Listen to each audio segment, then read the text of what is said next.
आज अपन करेंगे अपवाह तंत्र एवं नदियाँ। ठीक है, अपवाह तंत्र एवं नदियाँ। राजस्थान में नदी प्रवाह कितने रूप में पाया जाता है? तो वो पाया जाता है अपने 3 रूप में। ठीक है, व्याख्या। राजस्थान की नदियों को प्रकृति, दिशा व प्रवाह प्रणाली के आधार पर 3 भागों में बांट सकते हैं। बंगाल की खाड़ी नदी तंत्र जो कि 24%, अरावली पर्वत से पूर्वी भाग में बहने वाली बनास, काली सिंध, पार्वती नदियां चंबल में प्रवाहित होकर यमुना नदी में मिल जाती हैं तथा यमुना नदी गंगा नदी में एवं अंत में गंगा नदी का जल बंगाल की खाड़ी में मिल जाता है। अतः इन नदियों को बंगाल की खाड़ी का अपवाह तंत्र कहते हैं। लंबी दूरी, मंद गति, सर्वाधिक नदियां, डेल्टा निर्माण इसकी विशेषताएं हैं। अब आती अरब सागरीय नदी तंत्र जो कि 16% है।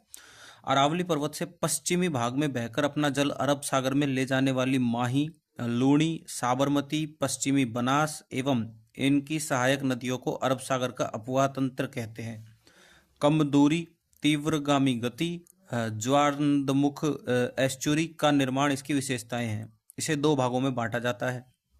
पहला है कच्छ की खाड़ी में गिरने वाली लूणी और पश्चिमी बनास, एक खंबा। दूसरा है अपना खंबात की खाड़ी में गिरने वाली साबरमती और माही। अब आता है अपना आंतरिक प्रवाह नदी तंत्र जो कि 60% है। अंतः प्रवाहित नदियां वे नदियां हैं जिनका जल समुद्र तक नहीं पहुंच पाता, जो अपने प्रवाह क्षेत्र में विलुप्त हो जाती है, जैसे घग्गर, कांतली, लिक, कांकणी, काकनी, मंथा, रूपनगढ़, साबी, रूपारेल, मेंढा, खांडेल इत्यादि। यह राजस्थान का सबसे बड़ा अपवाह तंत्र है। राजस्थान की निम्न नदियों में से अरब सागर में गिरने वाली नदियां अरब सागर में गिरने वाली नदियां कौन सी हैं? तो एक तो माही है और चंबल नहीं है, साबरमती और लूणी है। ठीक है, कौन सी नदियां कच्छ के रण में गिरती हैं? तो पश्चिमी बनास और लूणी। निम्नलिखित में से कौन सी नदी अरब सागर में गिरती है? ठीक है, अरब सागर में गिरती है माही। निम्नलिखित में से कौन सी राजस्थान की नदी बंगाल की खाड़ी के अपवाह तंत्र का भाग नहीं है? तो माही नहीं है। ठीक है, अंतः प्रवाही नदी है तो ये कांतली है। अंतः प्रवाह नदी जो कि राजस्थान में सबसे लंबी प्रवाह नदी है, अंतः प्रवाह नदी है। निम्नलिखित नदियों में से कौन सी अंतः प्रवाही नदी नहीं है? तो वाकल नहीं है। कौन सी नदी राजस्थान के आंतरिक अपवाह तंत्र से संबंधित नहीं है? तो मेंढा है, कांकनी है, कांतली है, डाई नहीं है। निम्न में से कौन सी आंतरिक अपवाह नदी है? तो साबी है। राजस्थान की एक नदी जो अंतः प्रवाह प्रणाली के अंतर्गत नहीं है, कौन सी नहीं है? जाखम नहीं है। राजस्थान के अंतः प्रवाही अपवाह तंत्र में कौन सी नदी सम्मिलित नहीं है? पश्चिमी बनास नहीं है। निम्न में से कौन सी नदी बंगाल की खाड़ी अपवाह तंत्र से संबंधित है? तो वो कौन सी है? चंबल। राजस्थान में कौन सी नदी बंगाल की खाड़ी अपवाह तंत्र से संबंधित नहीं है? तो लूणी नहीं है। राजस्थान में बहने वाली कौन सी नदी खंबात की खाड़ी में गिरती है? तो वो गिरती है अपनी माही। राजस्थान की वह नदी जो अरब सागर में गिरती है वो गिरती है अपनी लूणी। ठीक है, अंतः प्रवाहित नदी नहीं है तो खारी नहीं है, कांकड़ी है, कांतली है, साबी है।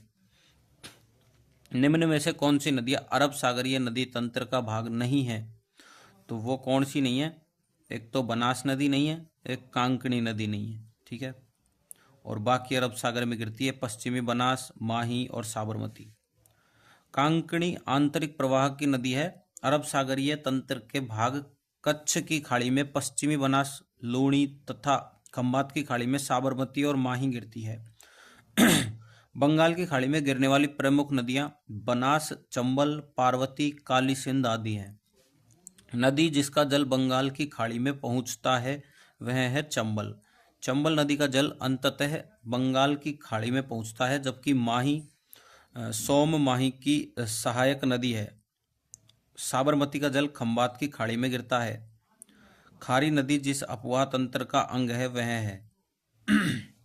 तो राजस्थान में खारी नदी मतलब राजस्थान में खारी नाम से 2 नदियां हैं, जिसमें एक अरब सागरी है, इसका उद्गम स्थल सिरोही जिले के शेर गांव की पहाड़ियां हैं, यह सिरोही जालोर में बहकर जालोर के सायला गांव में या लूणी की सहायक नदी जवाई नदी में मिल जाती है, तथा दूसरी खारी बंगाल की खाड़ी या राजसमंद में विजराल या बिजराल ग्राम की पहाड़ियों से निकलकर भीलवाड़ा हुरला में बहकर भीलवाड़ा अजमेर की सीमा बनाते हुए राजमहल टोंक में बहकर देवली के निकट बनास में मिल जाती है। अपुआ तंत्र का अंग है। ठीक है।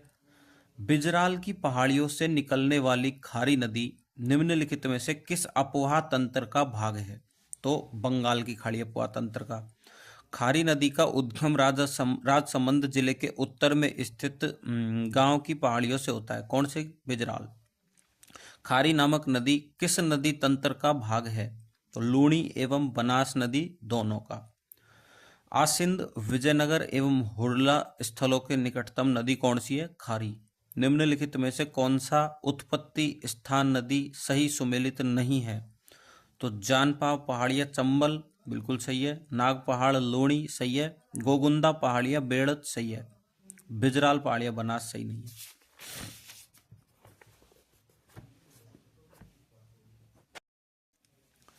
पूर्व में जब घग्गर नदी बाढ़ के उफान में होती थी तो कहाँ तक पहुंच जाती थी? तो फोर्ट अब्बास तक। घग्गर नदी, इस नदी को नट नदी, मृत नदी, सोता नदी, सरस्वती नदी और द्वस्वती नदी के नामों से जाना जाता है। इसका उद्गम हिमाचल प्रदेश की शिवालिक पहाड़ी कालका माता के मंदिर के पास से होता है। राजस्थान में प्रवेश उत्तर दिशा से टिब्बी तहसील के तलवाड़ा गांव हनुमानगढ़ नामक स्थान पर होता है तथा राजस्थान में बहाव क्षेत्र नाली कहलाता है। इसका अंतिम स्थान फोर्ट अब्बास बहावलपुर पाकिस्तान है। बहावलपुर पाकिस्तान में बहाव क्षेत्र हकरा कहलाता है। यह आंतरिक प्रवाह की दृष्टि से सबसे लंबी नदी है। इस नदी के मुहाने पर कालीबंगा सभ्यता विकसित है। ज्ञातव्य है कि हनुमानगढ़ स्थित तलवाड़ा झील घग्गर नदी पर निर्मित है।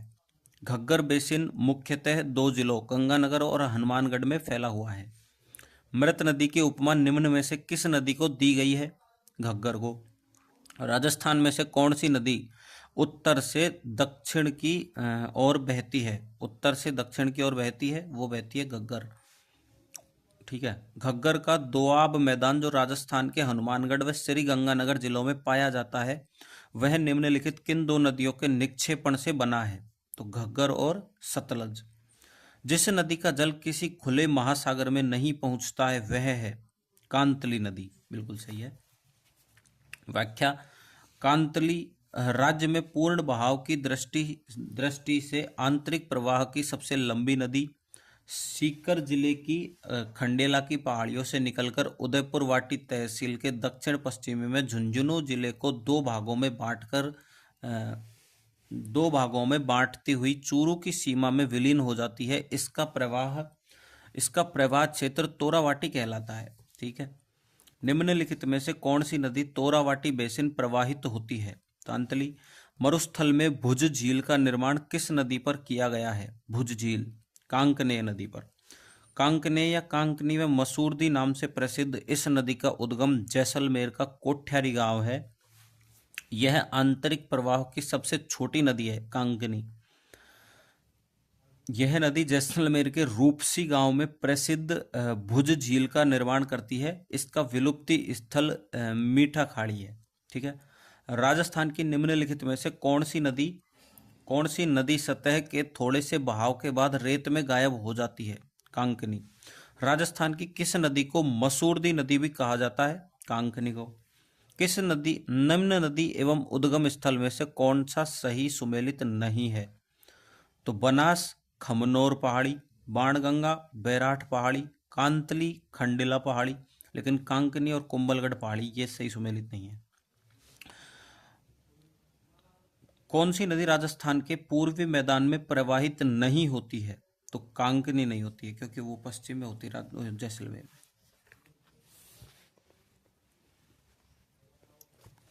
रूपारेल नदी का उद्गम होता है उदयनाथ से।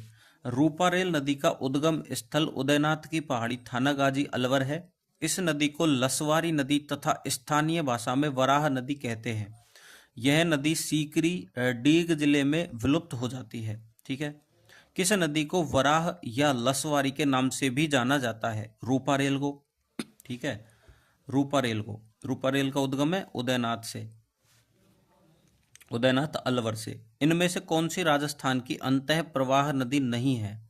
तो कौन सी नहीं है? कांतली है, कांकनी भी है, घग्गर भी है, सागी नहीं है। अरब सागर की ओर बहने वाली सागी नदी का उद्गम स्थल जालोर जिले की जसवंतपुरा की पहाड़ियां हैं। यह जालोर जिले के सांचौर से बहकर बाड़मेर में गाधव गांव के निकट लूणी नदी में मिल जाती है। किस नदी का उद्गम सेवर पहाड़ी से है? तो वो है साबी का। व्याख्या: साबी नदी जयपुर की सेवर पहाड़ियों से निकलकर कोटपुतली बहरोड जिले में बहने के बाद हरियाणा के पटौदी के उत्तर में विलीन हो जाती है। यह नदी मुगल काल में वर्षा ऋतु में विनाश लीला हेतु प्रसिद्ध थी।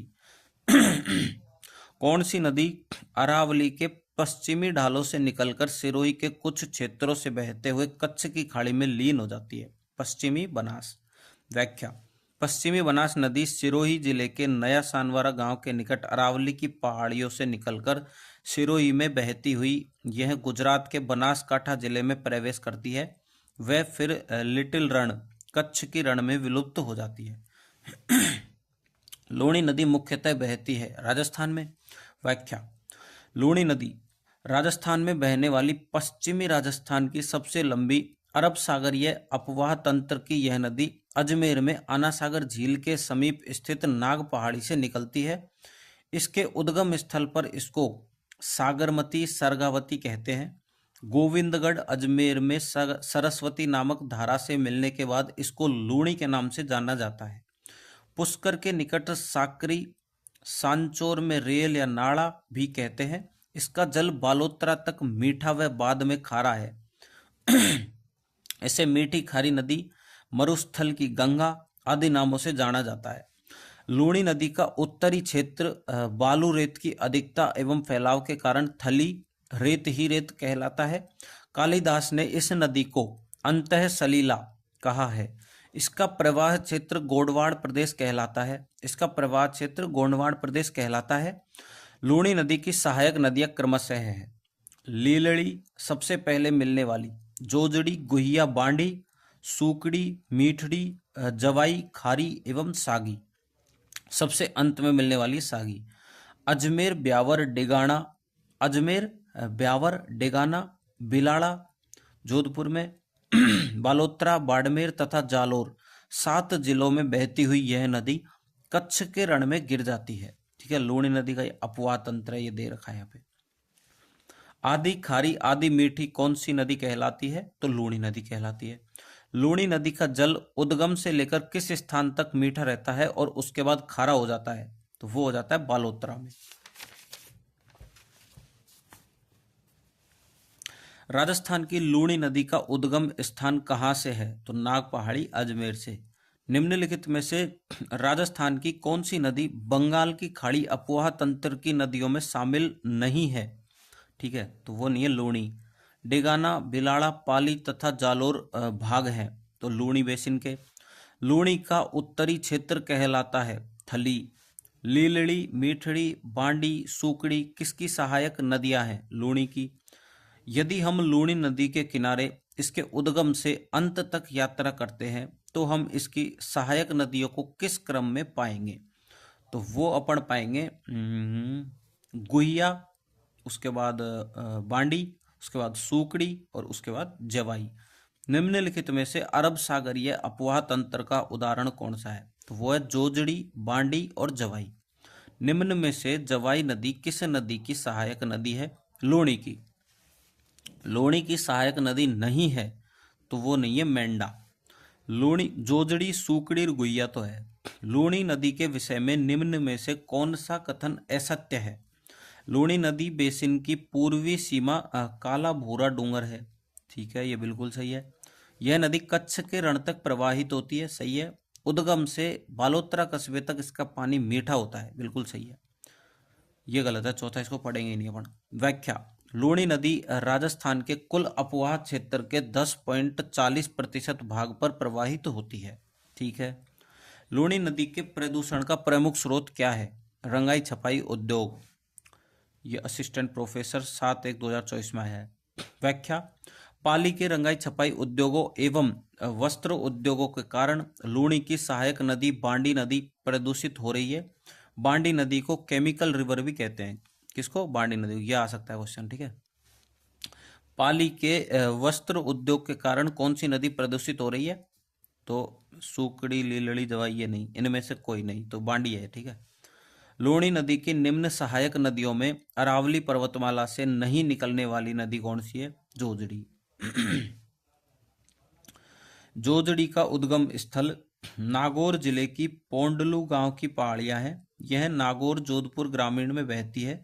यह लूणी नदी की एकमात्र सहायक नदी है जो उसके दाईं ओर से मिलती है, ठीक है, तथा जिसका उद्गम अरावली की पहाड़ियां नहीं है।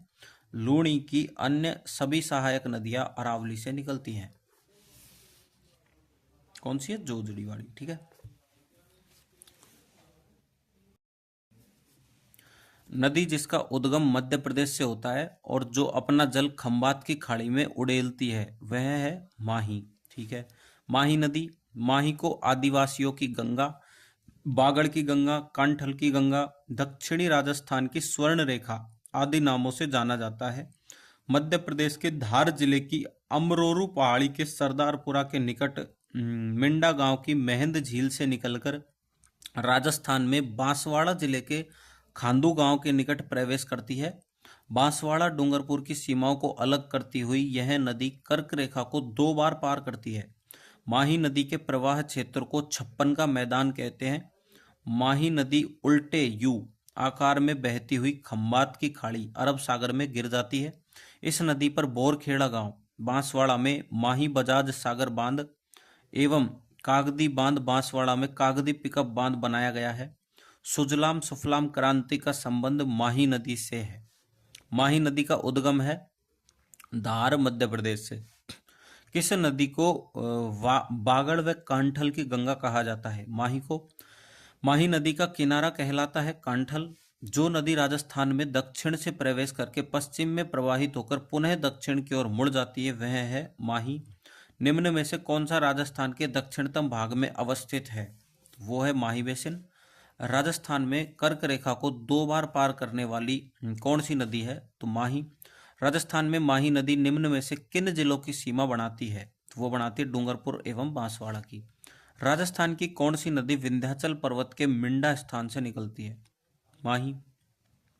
विंध्याचल पर्वत के मिंडा स्थान से। सोम एक सहायक नदी है माही की। अनास, ईरू, सोम, चाप, एराव, भादर, इराऊ, जाखम, हरण और मोरान माही की प्रमुख सहायक नदियां हैं। केवल हरण, अनास और चाप माही नदी के बाएं किनारे पर मिलती है, शेष सभी दाएं किनारे पर मिलती है। माही की सहायक ईरू नदी इसमें माही बांध के पहले ही मिल जाती है। शेष सहायक नदियां माही बांध के पश्चात आकर इसमें आकर मिलती है। राजस्थान में भादर, इराऊ, हरण और मोरान किस नदी की सहायक नदियां हैं? माही की।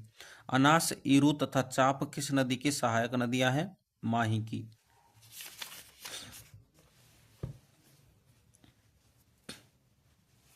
माही नदी के बाएं किनारे की सहायक नदियां हैं तो वो है अनास और चाप। अनास, एराव व सोम जिस नदी की सहायक नदियां हैं वह है माही। सोम नदी निकलती है, कहाँ से निकलती है? बीछामेड़ा से। व्याख्या, सोम नदी, यह नदी उदयपुर जिले के बीछामेड़ा नामक स्थान से निकलकर सलुम्बर होती हुई उदयपुर जिले के बीछामेड़ा नामक स्थान से निकलकर सलुम्बर होती हुई बेणेश्वर डूंगरपुर के समीप माही नदी में मिल जाती है। इस नदी की प्रमुख सहायक नदियां गोमती व जाखम है। निम्नलिखित में से कौन सा नदी और उत्पत्ति स्थान सुमेलित नहीं है? तो जाखम छोटी सादड़ी से, बिल्कुल सही है। बनास खमनोर की पहाड़ियों से, बिल्कुल सही है। सागी जसवंतपुरा पहाड़ियों से, बिल्कुल सही है।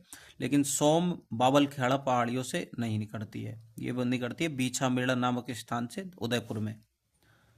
कौन सी नदी बंगाल की खाड़ी के अपवाह तंत्र में सम्मिलित नहीं है? तो अनास नहीं है। व्याख्या, अरब सागरीय अपवाह तंत्र की प्रमुख नदी माही की सहायक नदी अनास का उद्गम स्थल मध्य प्रदेश में आम्बेर गांव के निकट विंध्याचल की पहाड़ियां हैं। यह राजस्थान में बांसवाड़ा के मेलेडी खेड़ा गांव के पास प्रवेश करती है।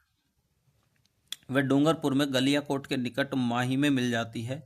अनास नदी की सहायक नदी हरण है। जाखम एक सहायक नदी है माही की। प्रतापगढ़ की छोटी सादड़ी में भंवर माता के मंदिर की पहाड़ी से निकलकर प्रतापगढ़ की धरियावाद तहसील तथा सलूम्बर में बहती हुई जाखम नदी बेणेश्वर डूंगरपुर से थोड़ा पहले लोरावल बिलूरा गांवों के पास सोम नदी में मिल जाती है तथा सोम नदी माही की सहायक नदी है। कौन सा युग्म सही है? ठीक है, तो जाखम माही ये सही है। ठीक है, निम्नांकित में से कौन सी नदी अरब सागर की तरफ बहती है? साबरमती। ठीक है, व्याख्या। साबरमती नदी उदयपुर जिले की झाड़ोल तहसील में स्थित पादरला गांव की अरावली श्रृंखलाओं से निकलती है। यह नदी राजस्थान लगभग 45 किलोमीटर से गुजरात की ओर बहती हुई अंततः खंबात की खाड़ी में गिर जाती है। साबरमती की सहायक नदियां सेई वाकल हथमती मेसवा वेतरक और माजम है, जो सभी डूंगरपुर तथा उदयपुर से निकलती हैं। हथमती मेसवा माजम वेतरक नदियां किस नदी का भाग है? साबरमती। तथ्यों के आधार पर नदी को पहचानिए। तो यह कोटड़ा उदयपुर से उद्गमित होती है। हथमती मेसवा तथा वेतरक इसकी सहायक नदियां हैं। यह नदी राजस्थान में लगभग 45 किलोमीटर प्रवाहित होती है। तो कौन सी है नदी? साबरमती। वाकल तथा सेई धारा के मिलने से जो नदी बनती है वह है साबरमती। सहायक नदियां में सुमेलित नहीं है। तो लूणी गुहिया बिल्कुल सही है, माही की चाप सही है, साबरमती की हथमती सही है, लेकिन सोम की मेसवा सही नहीं है। चंबल नदी का प्राचीन नाम है चरमणवती। ठीक है, चंबल नदी, इस नदी को चरमणवती नदी, राजस्थान की कामधेनु, बारहमासी नदी, नित्यवाही नदी, घड़ियालों की शरण स्थली आदि नामों से जाना जाता है। चंबल नदी मध्य प्रदेश में इंदौर जिले की जानपाव पहाड़ी मऊ से निकलकर चौरासीगढ़ मध्य प्रदेश के समीप राजस्थान के चित्तौड़गढ़ जिले के चित्तौरिया गांव में प्रवेश करती है और भैंसरोडगढ़ से 5 किलोमीटर दूर चूलिया नामक प्रसिद्ध जलप्रपात चित्तौड़गढ़ बनाती है। राजस्थान में 6 जिलों चित्तौड़गढ़, कोटा, बूंदी, सवाई माधोपुर, करौली, धौलपुर में बहकर यह नदी उत्तर प्रदेश के मुरादगंज इटावा के समीप यमुना नदी में मिल जाती है। चंबल नदी एकमात्र नदी है जो अंतर्राज्यीय जल सीमा बनाती है। ठीक है, अंतर्राज्यीय जल सीमा बनाती है। चंबल नदी उत्कात भूमि बेडलैंड के लिए कुख्यात है। विश्व की एकमात्र नदी जिसके 100 किलोमीटर के दायरे में 3 बांध बनाए गए हैं और तीनों पर ही जल विद्युत उत्पादन किया जाता है। सर्वाधिक जल की आपूर्ति करने वाली चंबल नदी के द्वारा अवनालिका अपर्दन सबसे अधिक होता है। इसकी प्रवाह प्रणाली वृक्षाकार है। यह राज्य की बहाव क्षेत्र की दृष्टि से सबसे लंबी नदी है। राज्य में सतही जल की मात्रा सर्वाधिक है। केंद्र सरकार के नमामि गंगे प्रोजेक्ट के तीसरे चरण में चंबल नदी को शामिल किया गया है। चंबल नदी में गांगेय सूंस स्तनपायी जीव तथा घड़ियालों की अधिकता है। चंबल की कुल लंबाई 1051 किलोमीटर है, परंतु राजस्थान का भूगोल डॉक्टर हरिमोहन सक्सेना में बुक है जिसमें चंबल की लंबाई 965 किलोमीटर बताई गई है। ठीक है, ये चंबल नदी का अपवाह तंत्र है। यहाँ से ऐसे सहायक नदियाँ, दाईं ओर से मिलने वाली नदियाँ छोटी काली सिंध, राजस्थान में प्रवेश से पहले सीमा पर चंबल में मिलने वाली आलनिया, आहू, परवन, काली सिंध, पार्वती, सीप, कुन्नू तथा बाईं तरफ से गुंजाली राजस्थान में प्रवेश के बाद सबसे पहले मिलती है। बामनी, कुराल, मेज, चाकण, बनास है। चंबल नदी निम्नलिखित किस राज्य समूह से होकर प्रवाहित होती है? तो मध्य प्रदेश, राजस्थान, उत्तर प्रदेश। राजस्थान में निम्न में से कौन सी नदी सदावाहिनी है, 12 महीनों जो बहती है? वो है चंबल। निम्न में से कौन सी नदी राजस्थान को सर्वाधिक जल की आपूर्ति कराती है? वो है चंबल। निम्नलिखित में से कौन सी नदी उत्खात भूमि वेटलैंड के लिए कुख्यात है? चंबल। कौन सी कामधेनु नदी है? चंबल। चंबल नदी का उद्गम कहाँ से? जानपाव पहाड़ियों से। चंबल नदी राजस्थान में निम्न में से किन जिलों की सीमा बनाती है? तो कोटा और सवाई माधोपुर। तो चंबल नदी कौन से जिले से नहीं गुजरती है इनमें से? तो झालावाड़ से नहीं गुजरती है, चित्तौड़गढ़ से गुजरती है, कोटा से गुजरती है, धौलपुर से भी गुजरती है। चंबल नदी हेतु सही नहीं है, ठीक है। चंबल नदी हेतु सही नहीं है, तो चौथा ऑप्शन नहीं है, तो इसको नहीं पढ़ेंगे अपन। यह यमुना की प्रमुख सहायक नदी है जो लगभग 960 किलोमीटर लंबी है, ठीक है, बिल्कुल सही है। मध्य भारत में स्थित नदी में ग्रेटर गंगा ड्रेनेज सिस्टम का एक महत्वपूर्ण हिस्सा शामिल है, बिल्कुल सही है। यह राजस्थान राज्य से होकर बहने वाली नदियों में से सबसे बड़ी है, ठीक है। किस स्थान से चंबल नदी राजस्थान राज्य में प्रवेश करती है? तो वो करती है चौरासीगढ़ से। राजस्थान में जल द्वारा अपर्दन सबसे अधिक किस नदी से होता है? चंबल से। किस नदी पर ईस्ट वेस्ट कॉरिडोर के अधीन हैंगिंग ब्रिज बनाया जाना प्रस्तावित है? तो चंबल में। कोटा में चंबल नदी पर राजस्थान का पहला एवं देश का चौथा हैंगिंग ब्रिज बनाया गया है। इसका निर्माण गेमन इंडिया व हुंडई कंपनी द्वारा किया गया है। इस ब्रिज से राष्ट्रीय राजमार्ग 27 गुजरता है। यह hanging bridge east west corridor का भाग है। ज्ञातव्य है कि राजस्थान का दूसरा सबसे बड़ा हैंगिंग ब्रिज माही नदी पर चिखली डूंगरपुर से आनंदपुरी बांसवाड़ा सड़क पर संगमेश्वर में बनाया जा रहा है। वापणी बामणी नदी किस नदी की सहायक नदी है? तो वो चंबल की है, वापणी। चंबल की सहायक नदियां वामणी, वापणी, ब्रह्माणी नदी हरिपुरा चित्तौड़गढ़ की पहाड़ियों से निकलकर भैंसरोडगढ़ के निकट चंबल में मिलती है। कौन सा सुमेलित नहीं है? तो दूसरा नहीं है, तो इसको नहीं पढ़ेंगे। काली सिंध झालावाड़ बारा, मेज नदी भीलवाड़ा और बूंदी, कोठारी नदी उदयपुर भीलवाड़ा, ठीक है। पार्वती किसकी सहायक नदी है? चंबल की है। पार्वती नदी मध्य प्रदेश की विंध्याचल पहाड़ियों से निकलकर बारां में करियाहाट के निकट प्रवेश करती है। बारां व कोटा में बहकर सवाई माधोपुर व कोटा की सीमा पर पलिया गांव के निकट चंबल में मिल जाती है। निम्नलिखित में से कौन सी नदी उदयपुर जिले में प्रवाहित नहीं होती है? पार्वती नहीं होती है, साबरमती होती है, सोम होती है, जाखम होती है उदयपुर में, ठीक है। निम्नलिखित में से कौन सी नदी नागौर जिले की नदी नहीं है? नागौर जिले की नदी नहीं है, तो आलनिया नहीं है। बाकी लूणी, मेंथा और जोजड़ी नागौर की है। व्याख्या। आलनिया यह कोटा में मुकुंदवाड़ा की पहाड़ियों से निकलकर नोटाना गांव में चंबल में मिल जाती है। परवन, निवाज और आहू सहायक नदियां हैं काली सिंध की। काली सिंध नदी यह नदी मध्य प्रदेश के देवास के निकट बागली गांव से निकलती है और राजस्थान में कोटा एवं झालावाड़ जिलों में बहती हुई नौनेरा कोटा नामक स्थान पर चंबल नदी में मिल जाती है। इसकी प्रमुख सहायक नदियां हैं परवन, उजाड़, आहू व निजाम। चंबल की सहायक नदी कौन सी है? काली सिंध, ठीक है। काली सिंध की सहायक नदी नहीं है, तो ये वाली नहीं है। परवन, उजाड़ और निमाज काली सिंध की सहायक नदियां हैं। परवन, उजाड़, निमाज।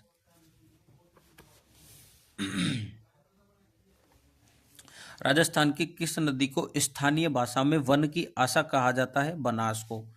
व्याख्या। बनास नदी, इसे वर्णासा नदी, वशिष्ठी नदी व वन की आशा आदि नामों से जाना जाता है। बनास नदी राजसमंद जिले में खमनोर की पहाड़ियों वेरो भैरो का मठ से निकलकर उदयपुर, चित्तौड़गढ़, भीलवाड़ा, अजमेर, टोंक और सवाई माधोपुर 7 जिलों से बहती हुई रामेश्वर घाट के निकट चंबल नदी में मिल जाती है। यह राजस्थान में पूर्ण बहाव की दृष्टि से सबसे लंबी नदी है। बनास नदी का जल ग्रहण क्षेत्र सबसे बड़ा 46,570 वर्ग किलोमीटर का है। बनास की सहायक नदियां कौन सी है? दाईं तरफ से मिलने वाली नदियां बेड़च है। सहायक नदियां हैं गोलवा, ओराई, गुजरा, वागली, वागन। और गंभीरी व मेनाल तथा बाईं गंभीरी व मेनाल बाईं तरफ से मिलने वाली नदियां कोठारी, खारी, डाई, मानसी, बांडी, मोरेल, ढूंढ, सोहाद्रा, ढील व कालीसील है, ठीक है।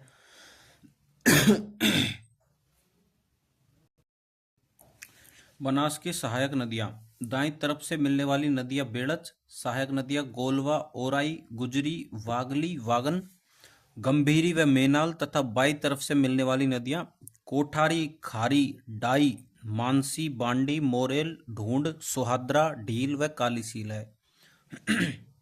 बनास नदी का उद्गम खमनोर पहाड़ियां।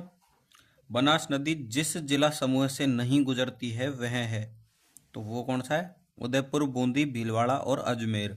बनास नदी जहां से निकलती है वह स्थल कहलाता है भैरोखा मठ। भैरोका मठ। राजस्थान राज्य में ही पूर्णतः बहने वाली सबसे लंबी नदी का नाम कौन सा है? बनास। निम्नलिखित विशेषताएं किस नदी की हैं? इसका उद्गम कुंभलगढ़ किले के निकट अरावली पहाड़ियों से है। यह नदी मेवाड़ के मैदान के मध्य से गुजरती है। बेड़च, कोठारी व मोरेल इसकी सहायक नदियां हैं। बनास। बेड़च, मोरेल, कोठारी और खारी निम्नलिखित में से किस नदी की सहायक नदियां हैं? बनास की। निम्न में से कौन सी नदी बनास से दाएं किनारे पर नहीं मिलती है? तो सोडरा। राजस्थान में चंबल नदी की सबसे बड़ी सहायक नदी कौन सी है? तो चंबल नदी की सबसे बड़ी सहायक नदी है बनास। राजस्थान में राजसमंद जिले में कुंभलगढ़ के निकट खमनोर की पहाड़ियों से निकलने वाली नदी का नाम है बनास।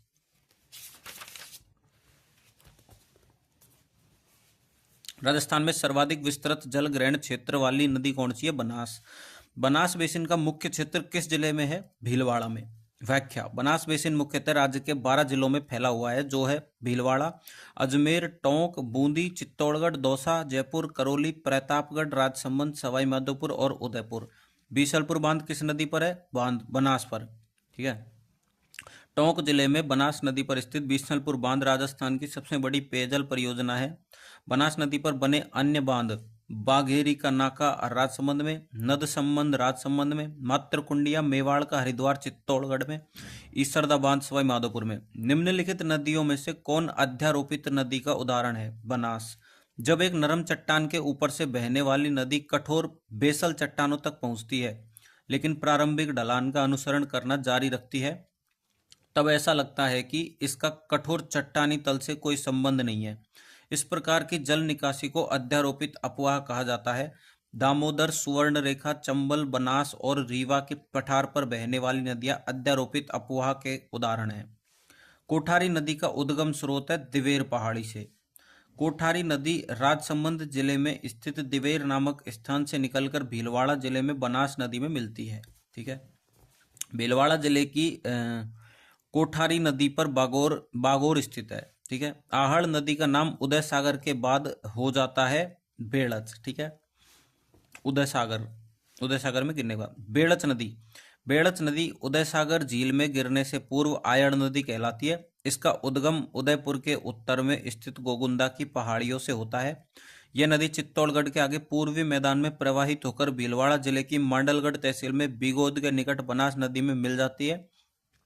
इसके किनारे पर आहड़ सभ्यता विकसित हुई है। ठीक है। बेड़च के किनारे। निम्नलिखित में से कौन सा कथन बेड़च नदी के संबंध में सही नहीं है? यह गोगुंदा पहाड़ियों से उद्गमित होती है, बिल्कुल सही है। यह गंगा नदी बेसिन के अंतर्गत आती है, सही है। गंभीरी और ओराई इसकी सहायक नदियां हैं। ठीक है। चौथा गलत है। बेड़च नदी कहाँ से निकलती है? तो गोगुंदा की पहाड़ियों से। डाई नदी का संबंध राजस्थान के किस जिले से है? अजमेर से। डाई नदी यह अजमेर जिले की नसीराबाद तहसील में अरावली की पहाड़ियों किशनगढ़ पहाड़ी से निकलकर अजमेर केकड़ी में बहकर राजमहल टोंक के पास बनास में मिल जाती है। निम्न शहरों में से कौन सा जवाई नदी के किनारे पर स्थित है? पाली। व्याख्या। पाली बांडी नदी सुमेरपुर पाली, जवाई नदी चित्तौड़गढ़ बेड़च नदी, झालावाड़ काली सिंध नदी एवं जालोर सूकड़ी नदी के किनारे स्थित है। ठीक है। इसको इंपोर्टेंट लगा देना। निम्न में से कौन सी नदी अजमेर जिले में प्रवाहित नहीं होती है? तो मानसी। मानसी नदी भीलवाड़ा जिले के करेरा गांव के पास से निकलकर अजमेर जिले की सीमा पर खारी नदी में मिल जाती है। ज्ञातव्य है कि मानसी नदी अजमेर व टोंक में बहती हुई बनास में मिल जाती है। अरवारी नदी का उद्गम थानागाजी के पास सकरा बांध में है। व्याख्या। राजस्थान के अलवर जिले में सरिस्का की पहाड़ियों के बीच थानागाजी के पास सकरा बांध में अरवारी नदी का उद्गम होता है। यह नदी 3 धाराओं का संगम है जिनका विलय चांदपुरा ग्राम में होता है। अंततः यह नदी दौसा के बोरोदा बांध तक जाती है। आगे चलकर यह सरसा नदी में मिलती है। सरसा नदी बाणगंगा नदी में मिल जाती है। अरवारी नदी सूख गई थी जिसे तरुण भारत संघ के प्रयासों से पुनर्जीवित किया गया है। निम्नलिखित में से कौन ऊटंगन नदी भी कहलाती है? तो वो है गंभीर। गंभीर नदी ऊटंगन नदी करौली जिले के लांगरा गांव की पहाड़ियों से निकलकर भरतपुर धौलपुर में बहती हुई अंत में उत्तर प्रदेश के फतेहाबाद जिले के रिहोली गांव में यमुना नदी में विलीन हो जाती है। उत्तर प्रदेश में इसे ऊटंगन नदी कहा जाता है। निम्न नदियों में से राजस्थान में कौन सी रुंडित सरिता कहलाती है? बाणगंगा। व्याख्या, बाणगंगा, इसको रुंडित नदी, बी हेडेड रिवर, अर्जुन की गंगा व ताला नदी रामगढ़ बांध में गिरने से पहले ताला गांव के पास से बहने के कारण कहते हैं। कोटपुतली बहरोड़ जिले में स्थित बैराठ पहाड़ियों से निकलकर जयपुर जमवा रामगढ़ बांध, दौसा माधोसागर बांध होते हुए यह नदी भरतपुर सर्वाधिक बाणगंगा बेसिन 2746 वर्ग किलोमीटर में बहती हुई आगरा के निकट फतेहाबाद में यमुना नदी में मिल जाती है। वर्तमान में यह भरतपुर में विलुप्त हो जाती है, लेकिन ज़्यादा वर्षा होने पर यह राजस्थान की दूसरी नदी है जो अपना जल सीधा यमुना में डालती है। इसके किनारे बैराठ सभ्यता विकसित हुई है। ठीक है, बाणगंगा के। राजस्थान की कौन सी नदी अर्जुन की गंगा कहलाती है? बाणगंगा। कौन सी नदी बैराठ की पहाड़ियों से निकलकर यमुना में मिलती है? बाणगंगा। सही सुमेलित नहीं है तो ये नहीं है, और पढ़ लेंगे। लूणी, जोजड़ी, बनास, मेनाल, चंबल, पार्वती। सुमेलित नहीं है तो ये नहीं है, और को पढ़ लेंगे। सोम, बीछामेड़ा पहाड़ियाँ, जाखम, छोटी सादड़ी, रूपारेल, उदयनाथ पहाड़ियाँ। इसको पढ़ लेना सही ढंग से। राजस्थान में बाणगंगा नदी बेसिन का सर्वाधिक प्रतिशत भाग कहाँ स्थित है? तो भरतपुर में है। निम्नलिखित में से कौन सी नदी जयपुर जिले में होकर प्रवाहित होती है? तो बाणगंगा। निम्नलिखित में से कौन सी नदी राजस्थान से होकर नहीं बहती है? तो ताप्ती नदी नहीं बहती है। और तो बहती है सारी। व्याख्या, ताप्ती नदी का उद्गम स्थल मध्य प्रदेश के बैतूल जिले में मुल्ताई नामक स्थान है। राजस्थान की कौन सी नदी वैदिक एवं पुराण काल से संबंधित है? तो सरस्वती नदी। व्याख्या, राजस्थान की 2 नदियों का वर्णन ऋग्वेद में मिलता है। सरस्वती नदी यह पश्चिमी राजस्थान में बहती थी जिसका अवशेष घग्गर नदी है। ठीक है। द्वेषवती, चोतांग, द्रव्यवती नदी इसका उद्गम नाहरगढ़ की पहाड़ियों में आथुनी कुंड से तथा समापन ढूंढ नदी में होता है। जयपुर की लाइफलाइन कहलाने वाली यह नदी जयपुर में बहती थी जिसका अवशेष अमानी शाह का नाला गुजरात की साबरमती नदी की तर्ज पर पर्यटन स्थल के रूप में जयपुर स्थित द्रव्यवती नदी अमानी शाह नाला का सौंदर्यीकरण टाटा प्रोजेक्ट लिमिटेड द्वारा किया गया है। राजस्थान के निम्न जिलों में से किसमें द्रव्यवती नदी जल प्रदूषण से संबंधित समस्याओं का सामना कर रही है? तो जयपुर में। तिलवाड़ा में लूणी नदी से सूकड़ी नदी मिलती है।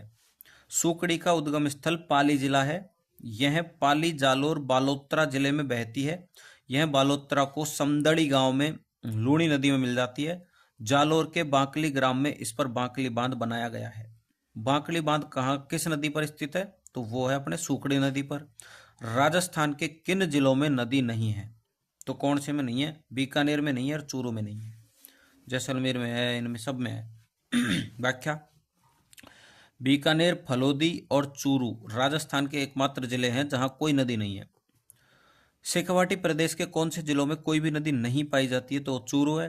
बीकानेर में प्रवाहित होने वाली नदी कौन सी है? तो वो कोई नहीं है, बीकानेर में नदी बहती नहीं है। जब पुष्कर की पहाड़ियों में भारी वर्षा होती है तो बाढ़ कहाँ आती है? बालोतरा में। राजस्थान के 2 शहर बालोतरा व हनुमानगढ़ जंक्शन नदी के पेटे के नीचे अवस्थित है, अतः लूणी नदी में अधिक जल होने पर बालोतरा में व घग्गर नदी में अधिक जल होने पर हनुमानगढ़ जंक्शन में बाढ़ आती है। राजस्थान के कौन से कस्बे का धरातल उसके पास की नदी के पेटे के स्तर से भी नीचे है? तो बालोतरा।